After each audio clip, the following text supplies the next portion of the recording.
Вака изгледа пеколот. И додека се пржам како риба на суво, си велам со умот. Зошто јас да не ве одведам на едно патување во Швајцарија, во македонската Швајцарија?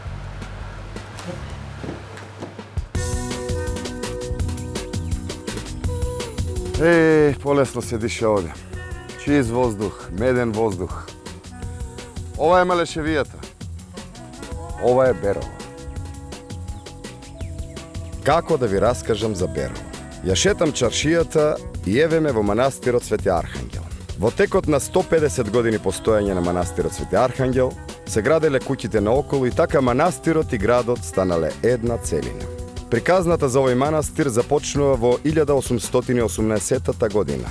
Во тогашното градче Берово немало христијански храм, па населението испратило една делегација од највидни граѓани да побараат дозвола од турскиот валија во Радовиш, а овој им поставил 3 невозможни услови.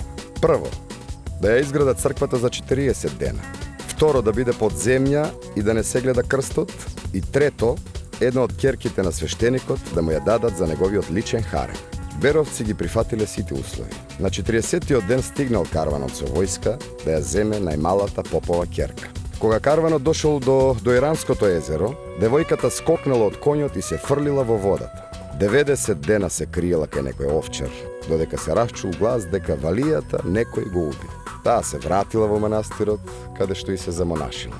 Историјата ја памети како Евгенија, првата монахиња во Свети Архангел, а воедно и основач на сестринството. Беровчани и духот на овие луѓе секогаш сплотени во една чиста душа. Нивната верба е мирна како капка вода на дланка, иста како и нивното Беровско езеро, во една хармонија со природата, преку која го доживувате оној исконски контакт со мајката природа.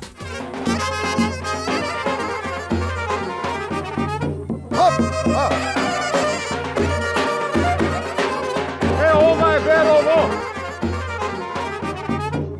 Ајде останете со здравие, мајсторе!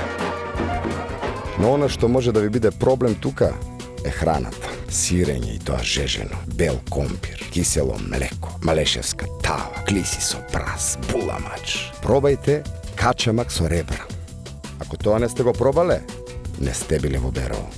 Ај остани гладен или биди на диета во оваа моја чудесна земја.